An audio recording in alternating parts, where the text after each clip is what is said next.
कभी कभी हम कुछ ऐसी असली कहानियाँ सुनते हैं जिन पर हम ना यकीन करना चाहते और ना हमें यकीन आ रहा होता है।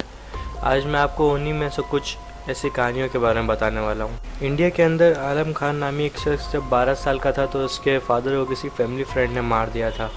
12 साल बाद जब आलम खान ने उसे अपने घर में इनवाइट किया ड्रिंक्स के लिए तो उसे मार कर उसके फैमिली फ्रेंड को 12 हिस्सों में तकसीम कर दिया, हर एक हिस्सा हर एक साल के लिए। और उसने बोला कि उसे 12 साल लगे रियलाइज़ करने में कि उसे अपने बाप की मौत का बदला लेना चाहिए और वो इस बारे में खुश था कि उसने ऐसा किया।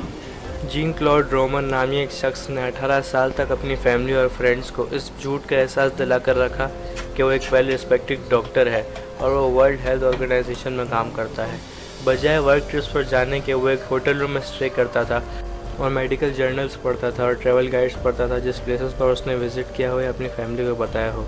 और जनवरी 9, 1993 में उसे ऐसा लगा कि उसका राज फाश हो जाएगा, तो उसने अपनी फैमिली और पूरे ख़ानदान को कत्ल कर दिया और अपना घर जला दिया।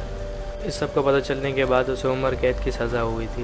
1991 में बैंकॉक से 60 माइल्स नॉर्थ में यूकिट पाइन जब फार्मलैंड में सो रहा था तो उसने करंट वाली वायर को पकड़ लिया था, जिसकी वजह से उसकी उसी वक्त मौत हो गई। सुबह को जब उसकी बहन अपने नेबर्स को ये बता रही थी कि उसकी मौत किस तरह से हुई और वो सोई और उसने उस वायर को गलती से पकड़ लिया तो उसकी भी मौत उसी वक्त हो गई। फिनलैंड में जब एक टैक्स ऑडिटर अपने ऑफिस में काम कर रहा था तो उसकी मौत हो गई। तकरीबन 2 दिन लगे सबको इस बात का पता लगने में कि उसकी मौत हो चुकी है। एक इंटरव्यू में जब उसके कलीग से पूछा गया कि उसे इतना टाइम क्यों लगा डिस्कवर होने में, तो उन्होंने ये बोला कि उन्हें ऐसा लगा कि शायद उसे पीस में काम करना है और उनके जो क्लोजेस्ट कलीग्स थे वो भी बाहर गए हुए थे मीटिंग्स के लिए। और ये डिस्कवर तब हुआ जब उसका एक कलीग उसके ऑफिस में आया ये पूछने के लिए क्या वो उसके साथ लंच करना चाहता है। पॉल फायरब्रास, क्लिफ डेल और रॉन हॉपर एक फ़िशिंग ट्रिप पे जाने वाले थे थाईलैंड में, लेकिन हॉपर का डायग्नोस हुआ और ये पता चला कि उन्हें कैंसर है और ट्रिप पे जाने से पहले ही उनकी मौत हो गई।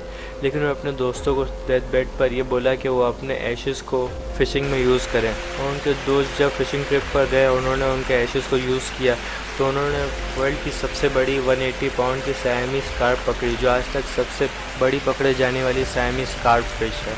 19वीं सेंचुरी के मिड में डॉक्टर रॉबर्ट लिस्टन बहुत ज़्यादा मशहूर थे अपने सबसे ज़्यादा फास्ट एम्पुटेशंस यानी सर्जरीज के लिए। तो जब एक रूम के अंदर एक बार एक सर्जरी परफॉर्म कर रहे थे अपने पेशेंट की जो पूरा लोगों से भरा हुआ था तो उन्होंने इतने जल्दी एम्पुटेट किया उसके लेग को कि उन्होंने अपने असिस्टेंट की फिंगर ही टुकड़ों में तकसीम कर दी, जिसकी वजह से उनके असिस्टेंट और उस पेशेंट की डेथ हो गई और एक और शख्स की कमरे में मौजूद डेथ हो गई, जिसकी वजह शॉक थी। अगर आपको ये वीडियो पसंद आई तो आप इस वीडियो को लाइक कर सकते हैं और ऐसी वीडियोस के लिए इस चैनल को सब्सक्राइब कर सकते हैं। और अगर आपको मेरी वीडियो की नोटिफिकेशन चाहिए तो आप बेल के आइकन को दबा देंगे तो आपको मिल जाएगी। और हाँ, फाइनली थैंक्स फॉर वॉचिंग।